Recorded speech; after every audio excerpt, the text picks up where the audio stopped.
Good morning and welcome. This is restorative yoga. So we're going to do a little bit of sort of some gentle yoga mixed in and some movement patterns that are nice for shoulders and hips and other things like that. But most of the practice is going to be spent sort of relaxing. That's really the intention. Just sort of suspend yourself in a yoga pose using a variety of soft objects. So that the body is supported, and then you can just let go into them, and hopefully we'll actually feel like we can let go. First, the pose that we're going to start with is going to be a reclining butterfly. Now you can do this just lying down on the floor, or you could take a blanket or even some yoga blocks and put that under your spine. So if you use a blanket, roll it up so you've got a little sort of skinny long pillow and put that down the length of your spine. If you've got more props, you've got some couch cushions or some pillows like this, then you could prop yourself up quite high. So what I'm going to do is I'm going to take this, get one yoga block on the kind of lowest edge. So this is a 4 by 6 by 9. So the lowest setting is 4 inches. And then I'm going to put it on the medium, the 6-inch setting. You could do it higher than that if you wanted to. And then just leaning a pillow up against it gives me a slope. So that's what I'm going to start with.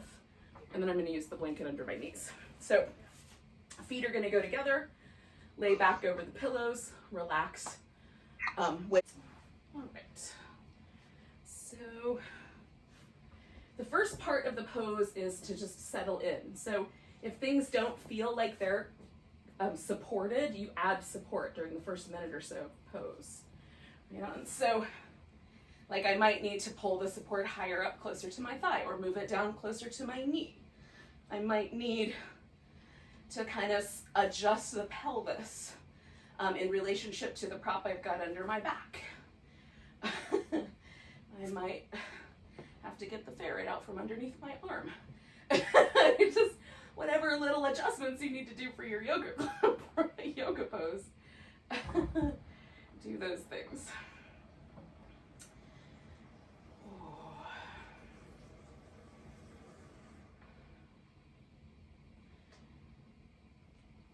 So you can decide, like, should my arms be a little closer to me? Should I, take them out a little wider? You can play with the spacing as well.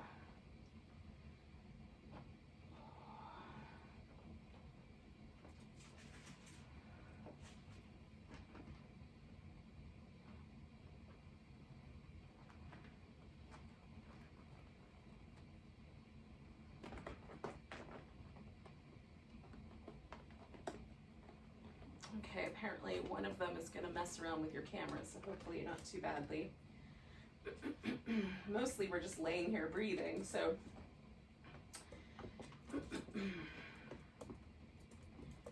there are days where my coworkers are not always on the same page with me. We did not have a morning meeting. That's probably why.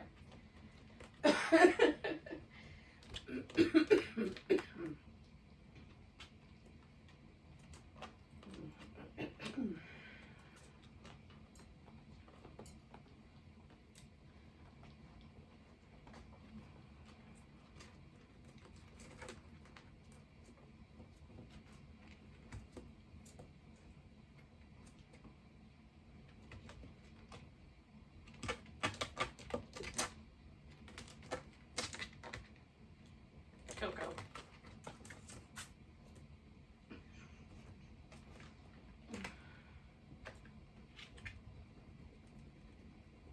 So hopefully at your house, the scritchy scratching and the tiny sneezing is not bothering your pose too much. But if it continues for very much longer, I'm going to have to call human resources.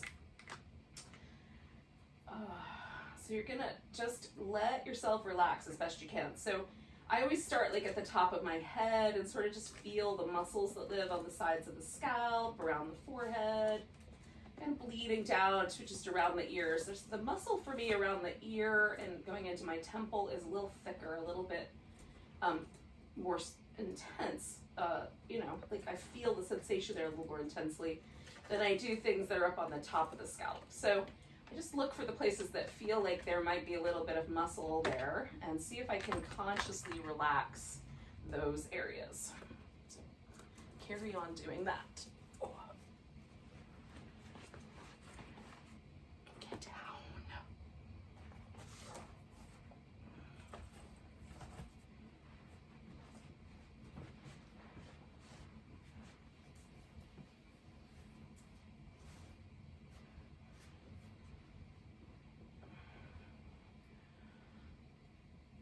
So after I've kind of spent some time with my scalp, my head, sometimes that starts to kind of bleed around into the neck as well. So after I've kind of checked in there, I like to check in with the muscles around my eyes. So the part of our nervous system that helps us relax and digest food and sleep and all those things is also the endings of those, some of those nerves come into the face. So there's one set that sort of controls part of the movement of the eye. There's one set that controls the jaw and salivation, and then facial expression. So you just check in with the face. We're covering a big portion of that particular part of the nervous system. So maybe by relaxing the eyes, consciously relaxing around the mouth, and letting all that muscle tension sort of release if there is any, there may not be. We can sort of begin again to sort of shift ourselves into a deeper level of relaxation. So you can keep the journey going, come into the shoulders and the arms, chest. Sometimes I find that I hold tension around my abdominal muscles, so you may have to sort of settle. And sometimes when I'm relaxing muscles, I realize I've been holding myself in the pose, and I may have to adjust the pose, right? So that I'm able to relax another layer deeper. So it's sneaky for me anyway, how much tension I can actually hold in my muscles, in my body, kind of under the layer of my conscious awareness. I'm not sure if it's totally subconscious, but just beneath my conscious observation at least.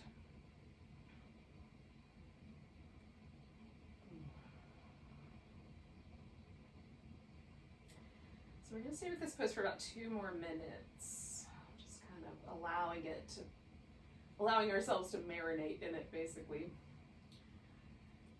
That's the right word. Sounds like a good word to me.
So we're going to stay for about 4 more breaths, if that is helpful.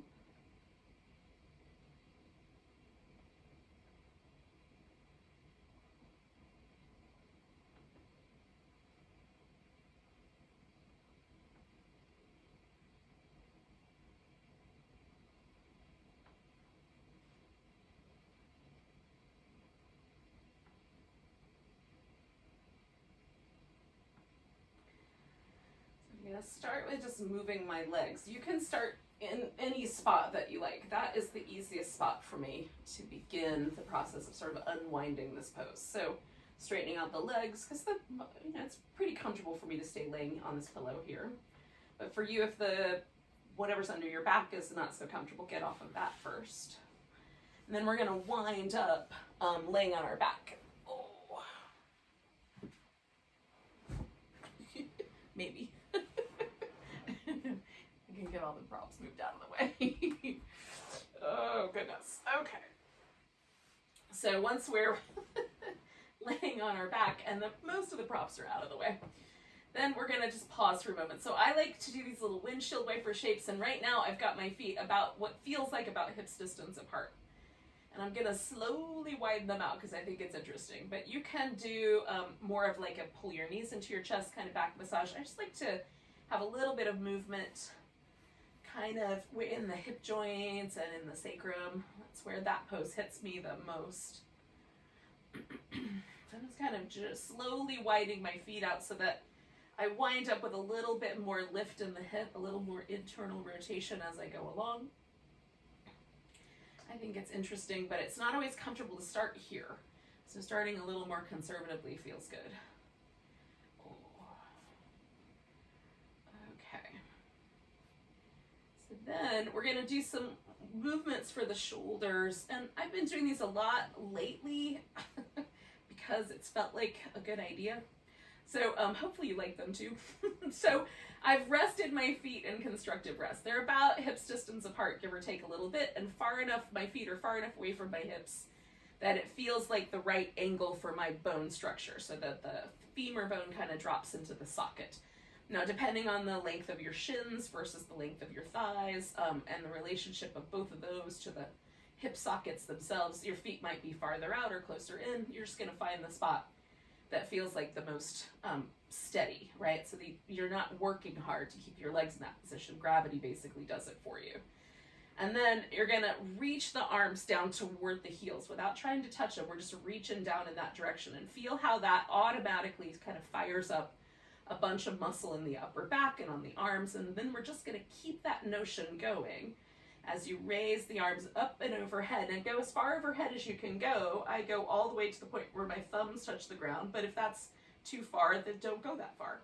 And then stretching through the arms, come all the way back to the beginning where we were reaching toward the heels. We're just gonna do that 3 more times, so 4 all together. Just reaching the arms overhead, coming as far over your head as feels okay to your shoulders, or a shoulder, maybe one arm's different than the other, and then coming back. And even though this is a really simple movement, I find doing it like this where I'm really trying to extend through the muscle is very interesting.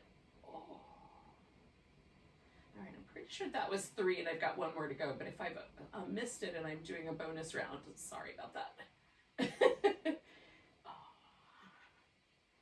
Okay, so then I'm coming all the way back to the beginning.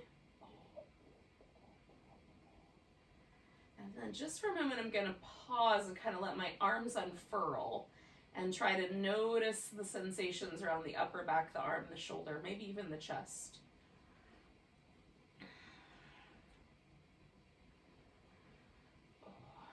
And then we're going to bring the arms back so that they're pointing straight up at the ceiling, about chest or shoulder height.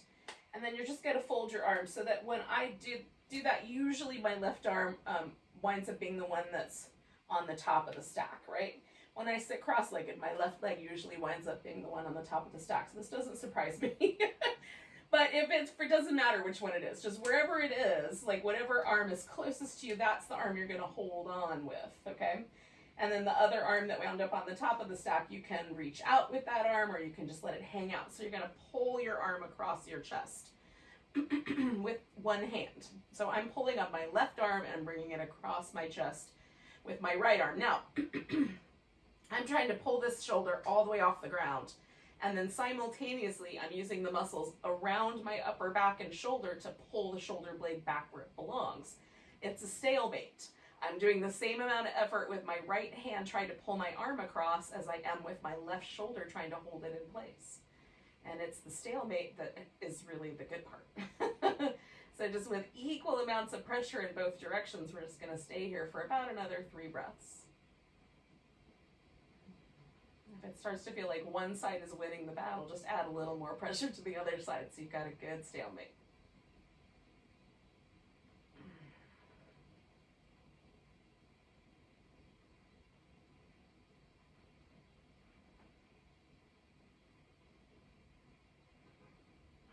so I'm going to take a nice big breath, and as I exhale, letting go of that whole thing, I'm just going to pause for a moment. Now, I'm just going to stay with this left arm, and this is the sort of circular pattern that you've probably done this with me, at least maybe a couple times, if not dozens of times.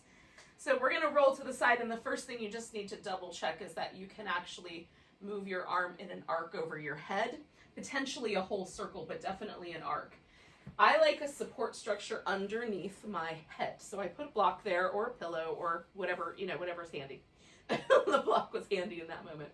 And then for the first half of this, I keep my arm kind of parallel. My wrist is parallel to my shoulder, but that is not going to stay the same through the whole range of motion. So I start there and come up over my head. Now, if I tried to keep it there, what winds up happening is there's like a little bit of pinching in the nerves that come out of my neck going down my arm. So it's better for me to keep my arm slightly higher. The wrist, as I come around the back, is higher than shoulder level, okay?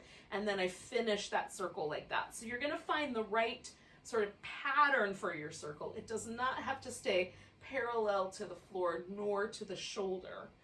You're just gonna circle, reaching through your arm, and every time I do it, I have a little longer reach, so sometimes I have to curl my fingers in as I go along to avoid the furnishings. Oh. Okay. So I'm gonna do this twice more. And again, choose the appropriate angle as you come around the backside so you're not pinching nerves.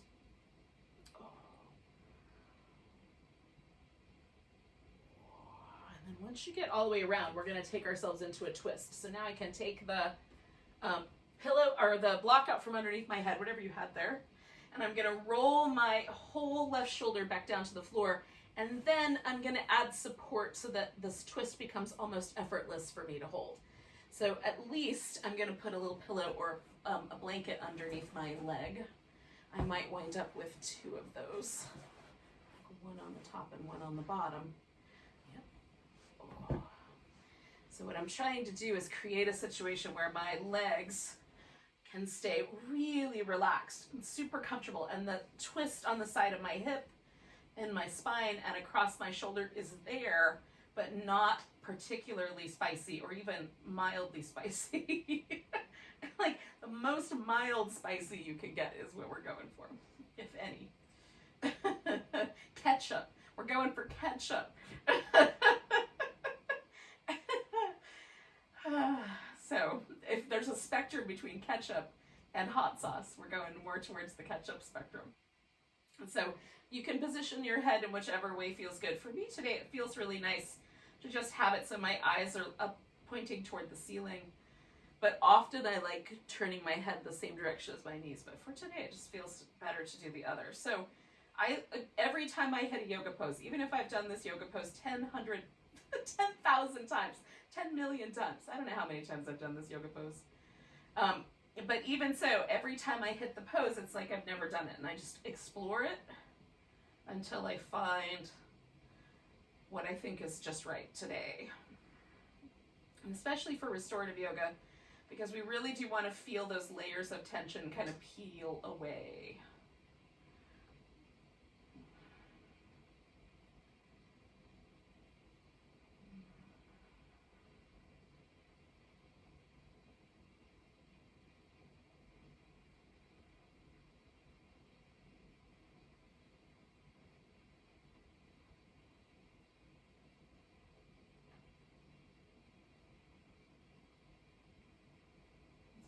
Stay here for about 2 more minutes.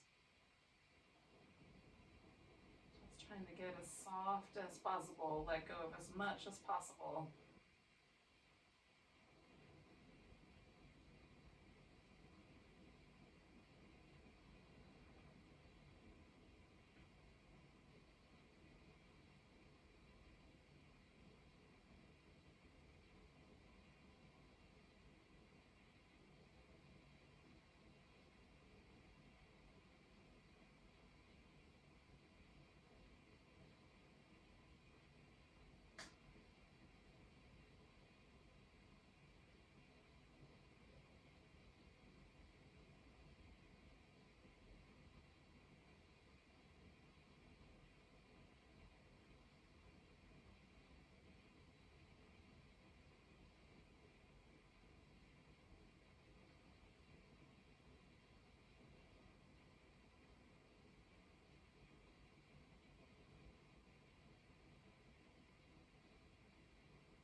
Side of our last minute here, yogis.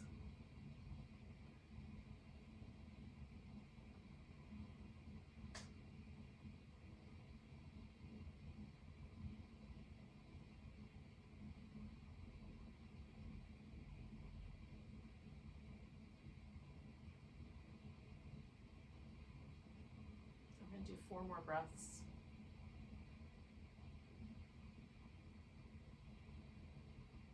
Normally with restorative yoga, I just kind of let the breath do its thing, and then every now and then check in and maybe deepen it. But for these last few breaths, it's nice to do the nice deep breaths, as big as you can make them,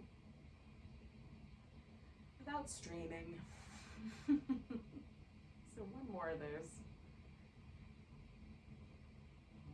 And then I just bring myself back by starting with this top leg and sort of drawing it back to the center as relaxed as possible.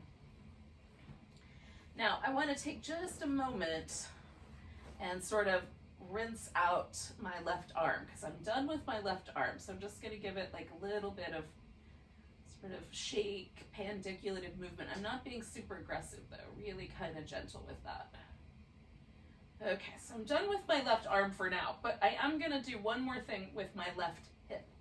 So coming back to constructive rest, and if the surface that you're working on is really sticky, you can try like slide slightly to the side. So you can use, like, if you've got a carpeted surface, those work really great. But if not, you can try like, you know, adjusting the weight on your leg a little bit so it feels a little lighter as you slide it out. We want the least amount of muscular contraction possible though. So the more you can slide the leg, the better. So I'm going to take my left toes, since the left side was the side that I was working with. I'm going to take my left toes up and glide my left heel as far out as I can. And then I'm just going to stretch through that left leg and then draw it back. So we're going to do that 3 times. So toes pointing straight up as I glide the leg out. Reach. So I want to feel the stretch all the way from like where the diaphragm lives all the way through the front of the hip. Right? And then bring it on back. And then same idea, 1 more time, going just the same exact way, just out, feel that stretch occur, and then draw it back as gently as you can. Now we're going to do the same thing, but we're just going to add a little external rotation to it, and we'll draw the leg back in that externally rotated position. So lifting the toes, go out with the toes pointing straight up, stretch, and then rotate the leg so your toes wind up pointing a little to the right, and then draw the leg up, and then bring it back, just kind of swing it back into place. Okay, so push it out, feel that stretch, rotate. You might even see if you can feel the muscles in your up under your butt cheek that do that. Bring the leg back. We're going to do it 1 more time, stretching the leg out, rotating and bringing it back. Okay, so then just pause and notice and feel. So the relationship between the hip flexors and the external hip rotators is one of stability. So they are the 2 muscles that connect femur bone to spine and also to the pelvis, right? So they are muscles that help stabilize us when we're walking on 2 legs. So when times are stressful, when there's reasons to be holding a little bit of tension in our body, those muscles often are ones that get loaded. So for me, sometimes it just doing that kind of a movement helps relax the muscle, and I can feel it if I take my thumb right to the front of my hip socket, just right in front. There's some tendons that I can feel that on one side it's deeper than on the other side. There's more pushback on the skin right there, so that my thumb is held higher than it is on the side that I released. Now I can usually notice that difference, but there are times where it takes a lot to actually relax those muscles. So don't worry about it if you can't feel it. It might not happen today. All right, so we're gonna do the same thing, but we're gonna come back and do the whole other side. So just taking the arms up so that they're about that same level, kind of drop your arms. And I dropped my other arm up on top this time. So now I'm gonna hold onto my right arm with my left hand, and for you it might be opposite, but whatever it is, the opposite side, and pull the arm across and simultaneously work with those shoulder muscles to try to draw my shoulder back into neutral. So it's the stalemate the arm going over to the left versus the arm staying where it is. I'm just holding on to that stalemate for about 5 more breaths.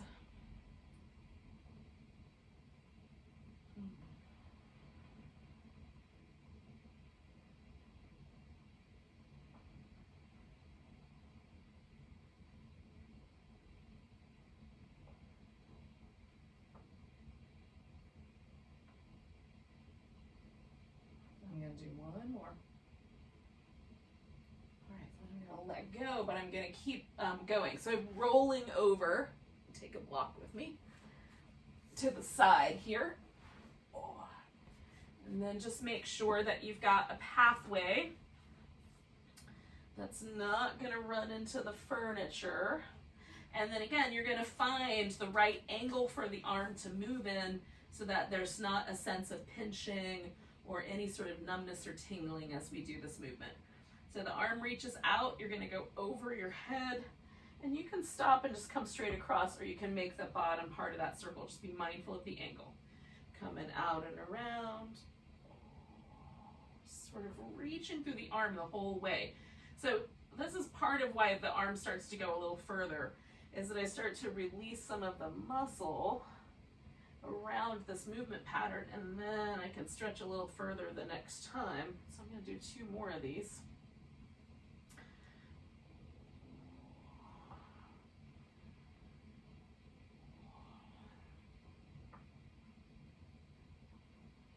Okay, coming around.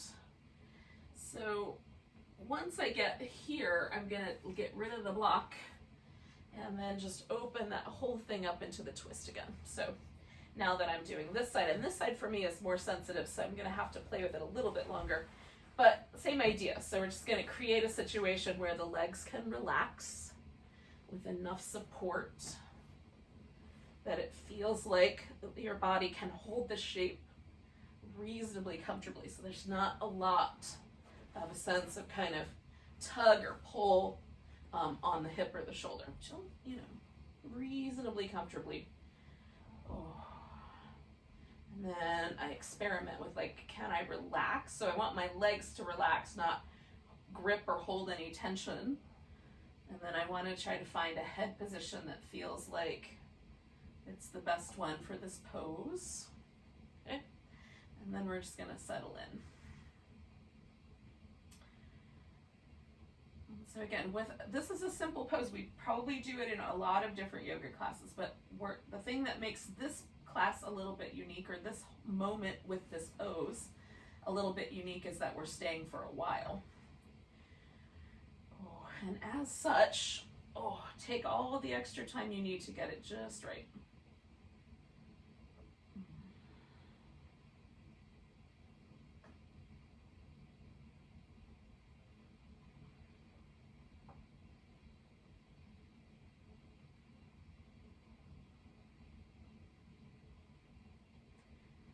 Once I've settled, I just kind of do that process again, scan through, look for places where I'm holding on or gripping a little bit with the muscle in an effort to either hold myself steady or might just be habitual patterns of tension that I hold on to all the time that just, again, are just beneath the surface of my conscious awareness.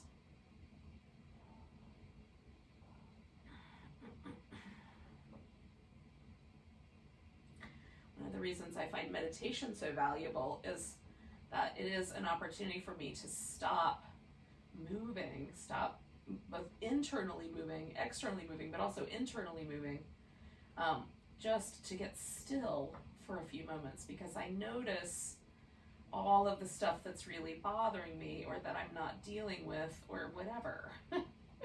If I stop and pause and let myself get quiet.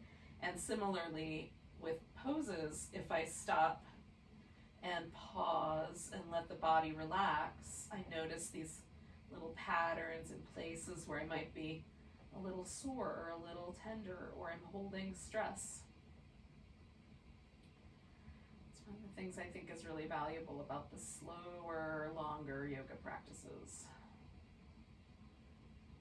It's meditation for the body as well as the mind.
inside of our last minute here, yogis.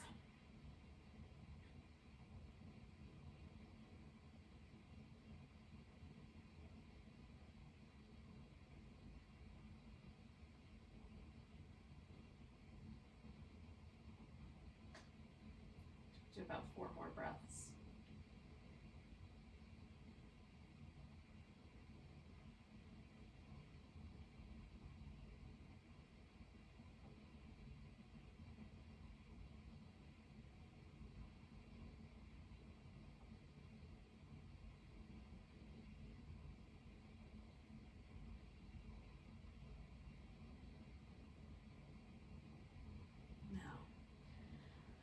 Started with my head this time, and now I'm going to bring my top leg back and just sort of bring myself as gently as possible back to the center out of the twist.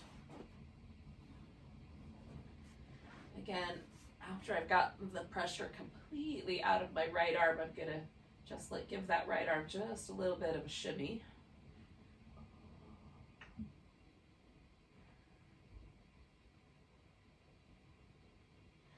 Do it probably laying down on the floor. I just find it easier if I hold it in the air. Okay, so then I'm coming back to this constructive rest position, and we're going to work with the right hip. So the toes are going to go up when you're ready. You might have to do a little adjustment, but slide that leg out. And again, I'm trying to feel myself stretch all the way down the whole length where that hip flexor lives, and then draw the leg back. So toes up, glide out. Reach when you get to the bottom, and then glide back. And when I get my foot back in place, I try to just let the weight settle, right? And then do it again. So this is the third one, going just straight up and down. And then the next one is going to contain that external rotation. So I'm lifting the toes and gliding out, same way I did before, giving it that stretch, and as I'm stretching, rotating outward and then drawing the leg back and bringing it back to the center. So gliding it out, stretching, rotating, and gliding it back, and gliding it back to the center there. And then one more time, gliding out, giving it a good stretch, rotating, as I stretch, and then gliding the leg back and into place. And then just pause for a second, let the hip really settle. So you're trying to let that hip socket get heavy.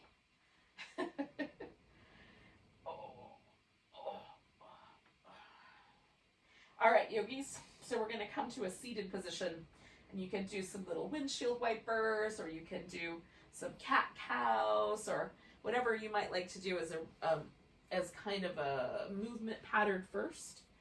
So I take my time. Roll over, kind of push myself up, trying to let my head sort of be the last thing that gets up here. And then I'm gonna move myself a little further back on my mat so it's easier to see.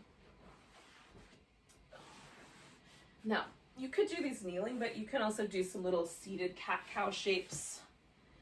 Just kind of moving your spine around a little bit.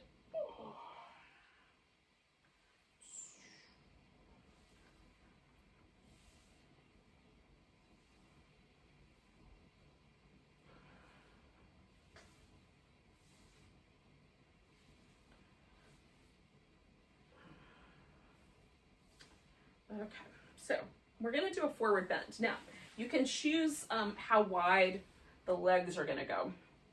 So you might want your legs really close together, so it's a little bit more like the caterpillar from yin, or forward bend, Paschimottanasana, or you can drift your legs out a little bit more in a V.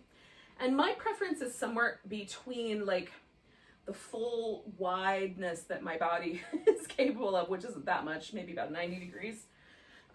So instead of going all the way out to the edges, my preference is to be a little bit conservative, but wide. That feels nice to me.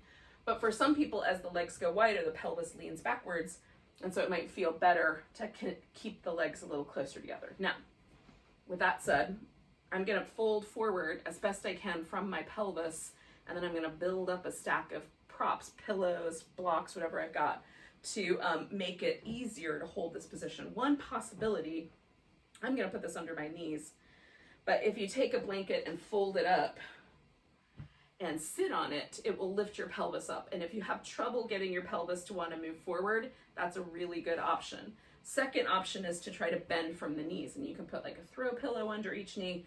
I use the blanket. So I fold the blanket, roll it up. So I've got a little soft roll, and that goes just pretty much right under the knee joint. And that just allows there to be a slight bend in my knee so I don't hyperextend, which is normal for me. I will often hyperextend in these kinds of poses. And so it gives me a little bit of support, and it also takes a little bit of the pressure out of the hamstrings, right on? So there's a little bit less of that pull.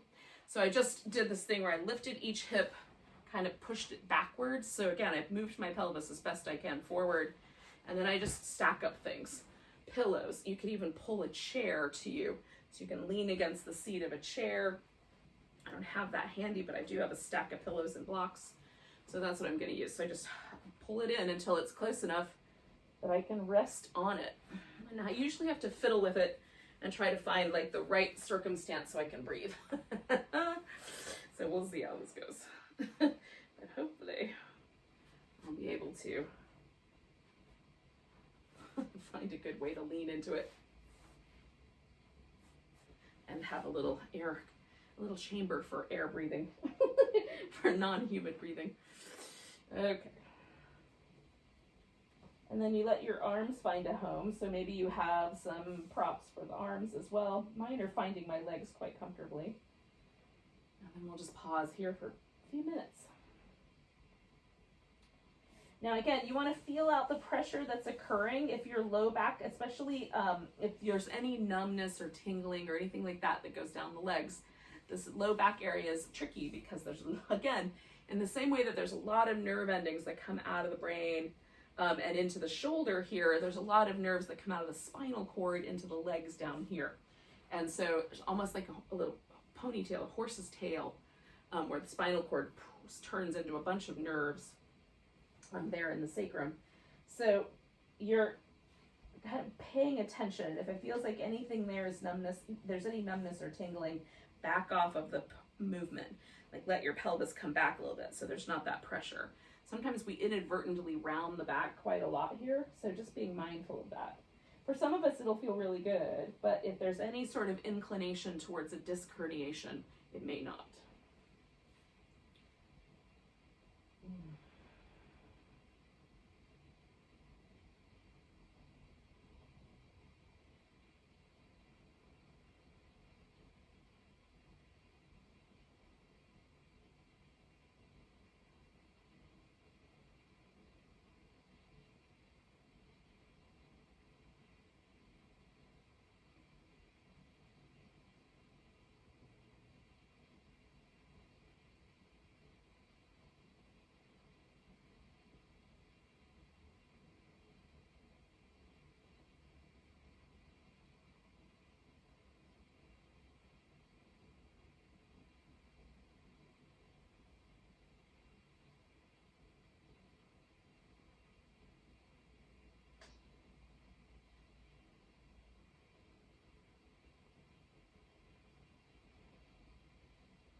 yogis. We're staying for about another minute here.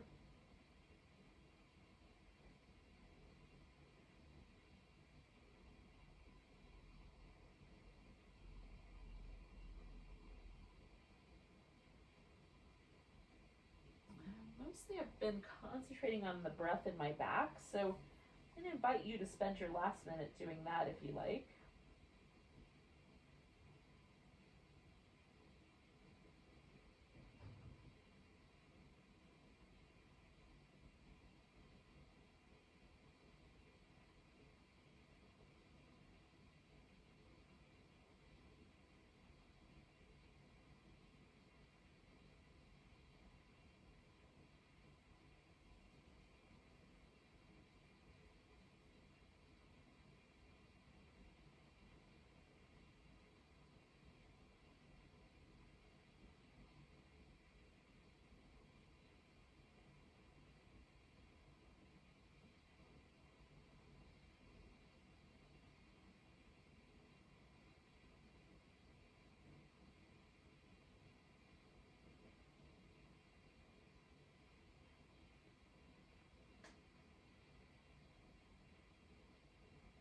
Okay, so we're going to take a nice big breath. Let go with a big sigh. Now I'm going to use my breath to help me get up. So I'm going to take an inhale and sort of lift myself a little at a time as I pull that extra breath in and try to talk to you guys at the same time. Oh goodness. Oh. Now I still feel like I'm leaning in that direction, so I'm going to move really slow to kind of change things. First, I'm just going to bend my knees. And then taking kind of just a simple cross-legged position, I'm going to just let my spine kind of return to a shape that doesn't feel like I'm leaning forward over my legs. All right, so while that's happening, I'll tell you about what we're going to do next, which is to say that we are going to do an inversion. Now, if you have an empty wall space near you and you want to sort of venture over to that empty wall space, you can do legs up the wall. You could also, if you've got a couch or a chair or something like that nearby, kind of put your hips up against the base of that piece of furniture at the same way that you would for legs up the wall, and kind of throw your legs up over the couch so that your legs rest on the seat or the chair, whatever you've got. Or you can stack up a bunch of pillows just like we just did, and throw your legs up over those. And that's the way that I'm going to do this. So this is called Stonehenge pose, and you'll see why in a second if you don't already know. Because when I build it out of yoga props, it sort of looks like a Stonehenge. Now normally, the way this would work is I would just use 2 yoga blocks, and I've got them up on the highest possible setting that they're going to go in. And then I'm going to put the biggest pillow I've got on top. Now this is very wobbly, so for that reason, I'm going to employ 1 extra prop, just because I have it, and it makes sense to me. So I'm just going to throw in 1 extra support here, if I can make it work,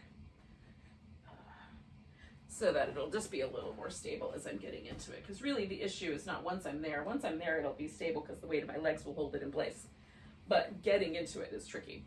And then for the 1 extra layer of this, the elevation of my hips, I'm going to put a blanket underneath my hips. So my hips will go on the blanket, and my legs are going to go up over the structure, so that my legs are supported higher and my hips are a little higher than my heart.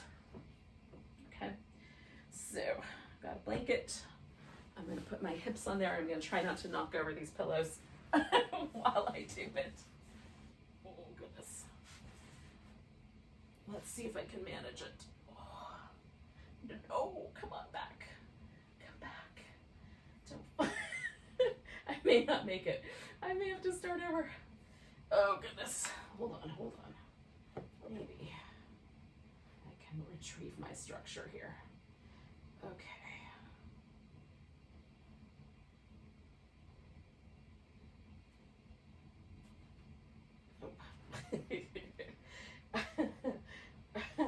This happens every time. I have to get out of the pose and start over again at least once every time.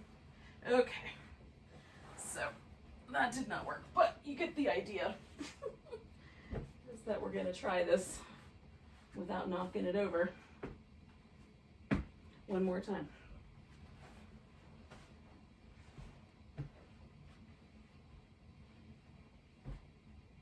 This is why couch is easier. I highly recommend the couch. If you've got the opportunity to use a couch, definitely use it. I'm just gonna bring myself a little further back, and that might help.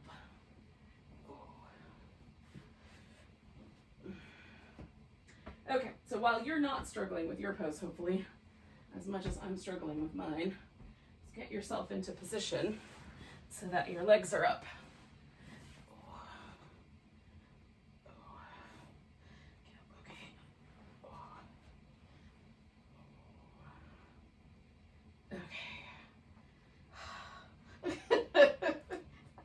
Was it worth it, Candy? I don't know, y'all. I don't know. But I'm there, so that's something to be said for that. Okay. So I'm gonna do kind of a cactus-y shape with my arms, and then I've got my legs positioned so that they're not gonna knock this whole thing over. The weight of the legs is kind of heavy on the pillow.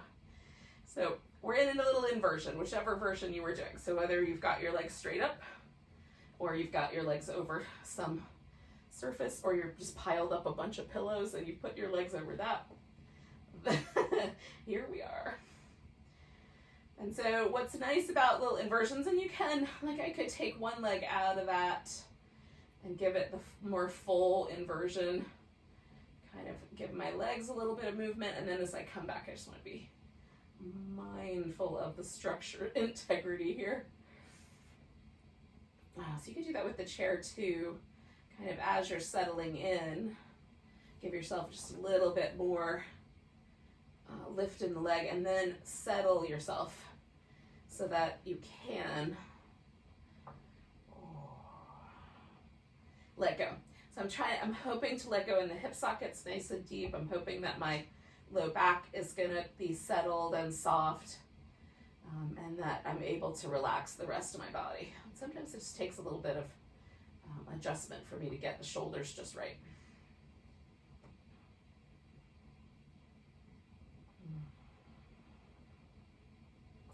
Now we're gonna stay with this guy for about 3 more minutes or so. It took me so long to get in here, I should stay a while. Goodness.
About another minute or so, a little over a minute left, but I'm finding myself just kind of gently, I think, squeezing a little bit of tension on my eyes, for example. So even after I settle into poses from time to time, when I catch myself, I will just come back and notice if I'm holding any tension.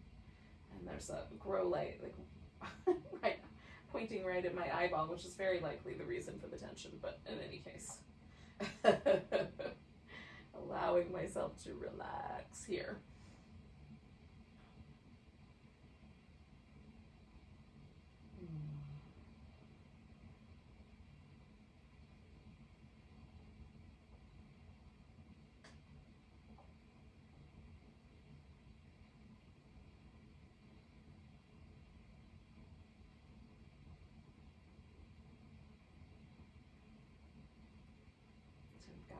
last minute here.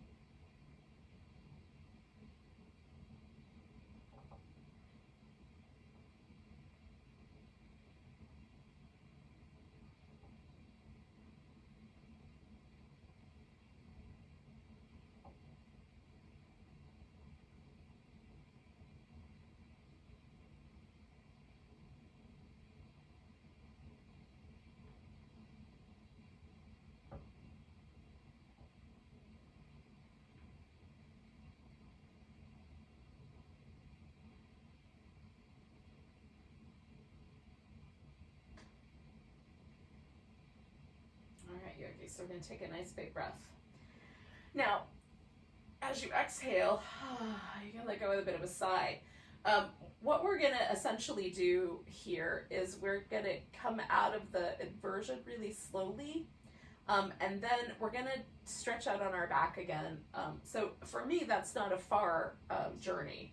I just have to get the props out from underneath my legs and take this blanket out from under my hips.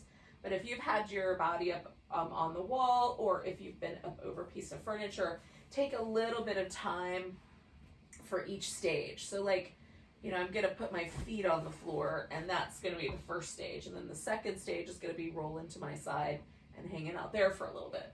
So do the kind of exit of this pose in stages that sort of make sense. Oh. And then we'll wind up on our back together on our mat again. Oh.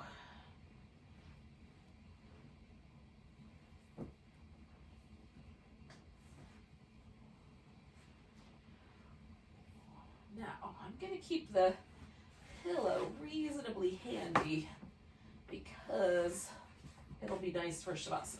I'm going to get the blocks out of the way. Keep the pillow within reach, but not too close. And we're going to end the practice today with a banana pose on each side, and then our final relaxation, Shavasana.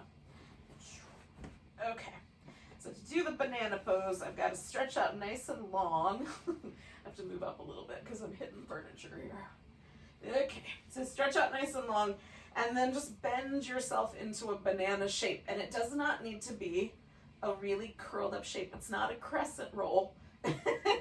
it's a banana, right? Which sometimes bananas are mostly straight. So we're just bending a little bit. Now with the arms, you can adjust the shoulders quite a lot. So you can bend the elbows. You can hold onto a wrist. You can even bring the arms out of it altogether and just let it be the spine and the leg.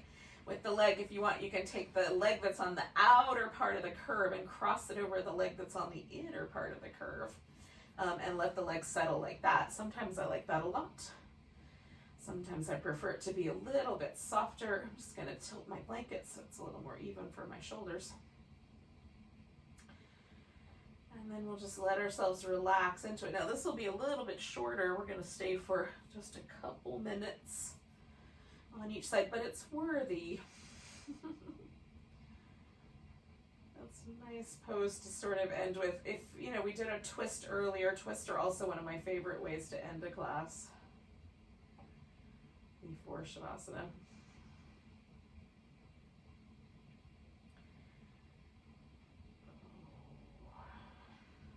So I'm also just trying to notice, like, am I carrying any tension along the side of my waist or in my shoulders that I was kind of unaware of at the beginning? We're going to stay here for about 5 more breaths, and then we'll switch sides with a little time in between. No reason to hurry now.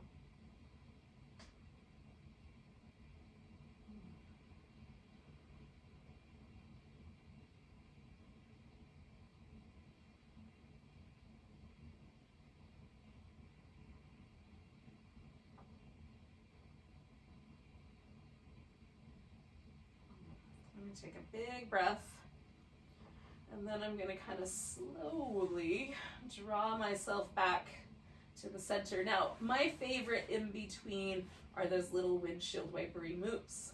But sometimes I like to pull my knees into my chest and do that one instead.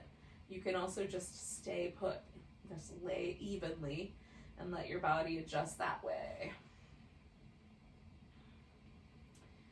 So again, there's a different sensation for me down my left side right now than there is down my right side.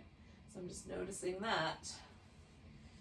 And then I wait until it feels like there's not a tug on the pelvis or on my spine. Feels like that's gotten pretty neutral before I do the other way, the other side. So kind of find that for you.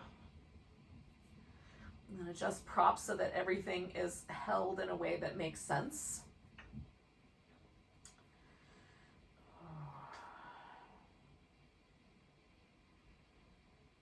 Again, we're letting the body get nice and heavy and soft, however you've adjusted it.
Take about 5 more breaths.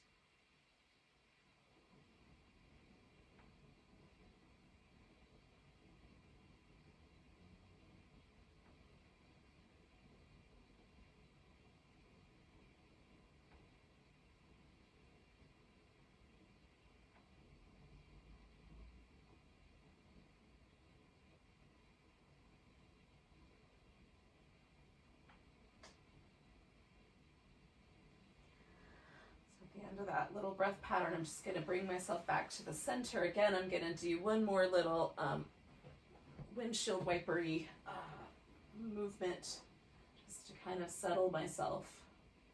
And then I'm going to put a pillow under my legs so that there's little support. So what happens when I do that, little pillow under the thigh, is that it lets my hip flexor really relax and my low back is very comfy and happy. And then I have a little pillow under my head, just a little blanket under the head. So you can support yourself in whatever way is appropriate for you. If you want to go back to a more elevated leaning position, you can certainly do that. And then we'll let the body relax. Now, Shavasana is the end of almost every yoga class, but in this case, we want to have the Shavasana supported enough or soft enough that we really kind of reap that sense of deep relaxation in the body. Even if we can't get the mind to quiet down that much, we can just let the body have a moment, a moment of recovery and recuperation. That's the notion of restorative yoga. And so this might be the ultimate restorative yoga pose.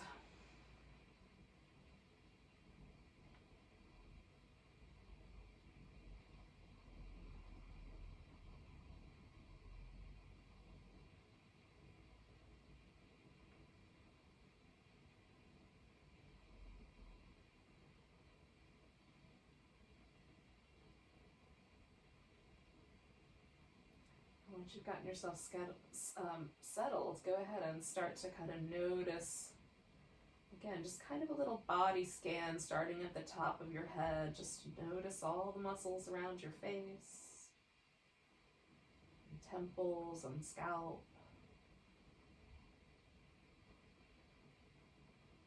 See if you can create a sense of kind of kindness and softness and receptivity to the face.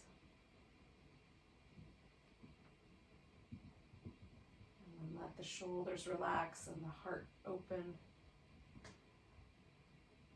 So there's a sense of softness, of kindness around the chest and the upper abdomen.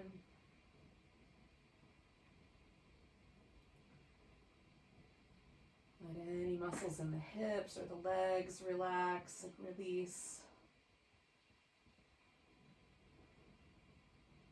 We don't have to suck in our gut anymore.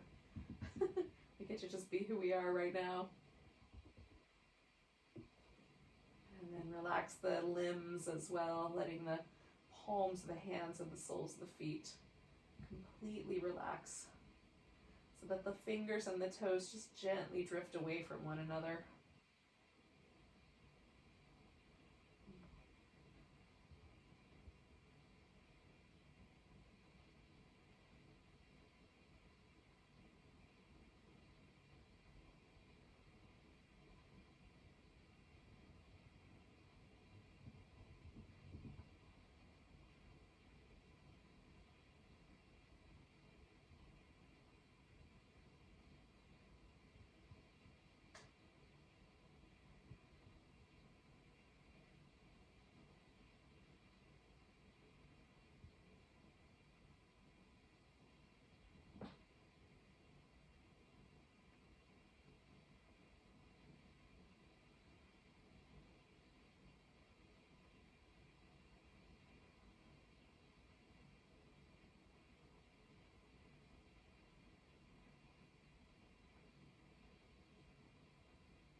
We're going to take a moment just to notice the breath. Now, if you don't have time for a whole restorative practice on a given day, but you would love to have just that opportunity to sort of touch down and get soft and quiet and relaxed, you could just do a really long Shavasana. I've discovered for myself that about 8 minutes is perfect. More than that, it turns into a nap. So if you have like a little timer you could set on your phone or something like that to help you know when to get out so that you don't have to think about it, you could do that.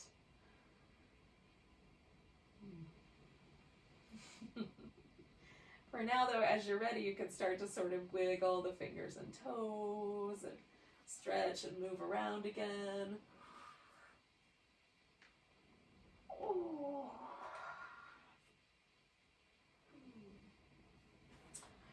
And then eventually it will be nice to give yourself a hug and a maybe little back massage. Roll to your side. I like to hang out there for a couple of breaths before I sit up, just so there's a nice little transition space between the land of restorative and the land of getting things done.